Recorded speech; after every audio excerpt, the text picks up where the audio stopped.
काहीच दिवसांपूर्वी पंतप्रधान मोदींनी लक्षद्वीपचा दौरा केलेला आणि त्यानंतर लक्षद्वीप आणि तिथल्या निसर्ग सौंदर्याची जगभरात चर्चा आहे आणि सोशल मीडियावर बॉयकॉट मालदीवचा ट्रेंड आलाय। यामुळे भारताचा शेजारी आणि चीनचा मित्र असलेल्या मालदीव सरकारला ही गोष्ट खटकली आणि लक्षद्वीप दौऱ्यामुळे मालदीवच्या नेत्यांनी भारतीयांवर जोरदार टीका करायला सुरुवात केली।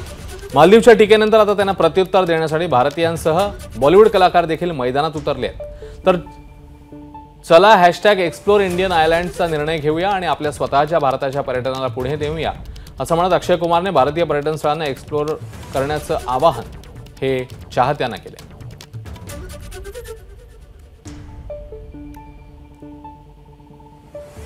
मालदीवच्या सत्ताधारी पक्षाने मोदींच्या या दौऱ्यावर टीका केलेली आणि त्याच्यानंतर मालदीव विरोधात भारतीयांसह मग कलाकार देखील मैदानात उतरले आहेत, आक्रमक झाले आहेत।